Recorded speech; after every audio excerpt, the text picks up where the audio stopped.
সকাল সকালই বেরিয়ে পড়েছি এক পরিচিত প্রতিবেশীর বাড়িতে যাওয়ার জন্য। বাড়ির কাছেই বাড়ি, তো কালকে রাস্তায় দেখা হয়েছিল, আজকে না গেলেই নয়।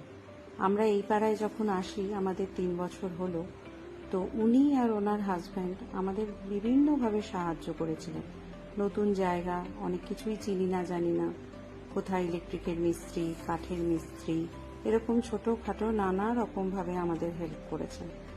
তো আজকে না গেলেই নয়, অনেকবার বলেছেন, কিন্তু আমার সময়ের অভাবে আমি যেতে পারি। আজকে ঠিক করেছি যে না, আজকে যাই হোক না কেন, আজকে আমি প্রথম ওনার বাড়িতে যাব, তারপর অন্য কাজ। তো সেই অনুযায়ী আজকে ওনার বাড়িতে আমি চলে এসেছি।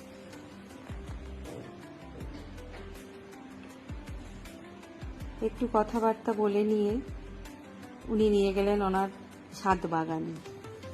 অসম্ভব সুন্দর, না দেখলে ভাষায় প্রকাশ করা যায় না। নানা রকমের গাছ, আমাকেও কয়েকটা গাছের ডাল উনি দিলেন, বললেন এগুলো গিয়ে লাগাও, এখন বৃষ্টি হচ্ছে তো গাছগুলো ভালো হবে। আমিও আর এই লোভ সামলাতে পারলাম না, নিয়ে নিলাম, বাড়িতে গিয়ে লাগাও। কত রকমের যে ফুল আছে, নয়নতারা, টগর আর জবার তো ভ্যারাইটি, নানা রকমের জবা আছে, কিন্তু এখন ফুলগুলো দেখা যাচ্ছে না, কেননা উনি পুজোর জন্য তুলে নিয়েছেন, তাই জন্য গাছ ফাঁকা। এই ফুলটা দেখুন কি সুন্দর কালার, দারুণ দেখতে। আমি এই ফুলটা আগে কখনো দেখিনি, কি জানি কি নাম, জেনে আপনাদের জানাবো।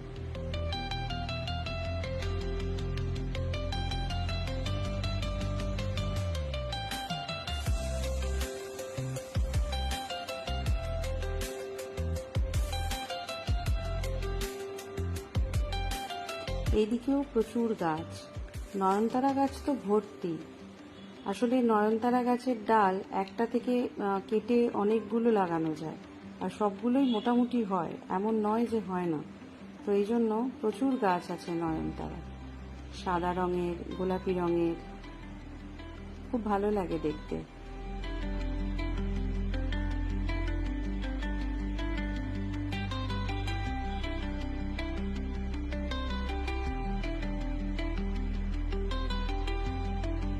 এটা কি ফুল জানি না, কিন্তু ভীষণ সুন্দর দেখতে, দারুণ লাগছে দেখতে কালারটা।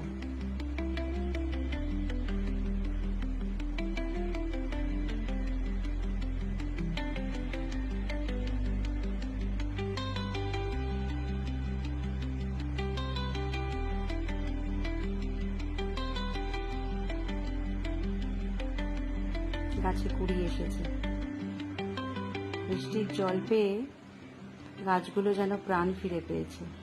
এতদিন যা গরম ছিল, তো সবুজ লাগছে বৃষ্টির জল পেয়ে। প্রজাপতিটা মধু খেতে বসেছে, দেখুন।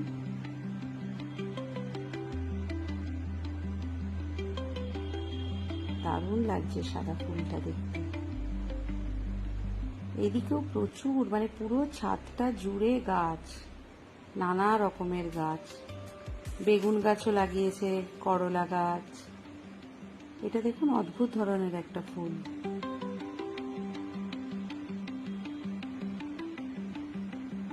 এরই আরেকটা হলুদ কালারের।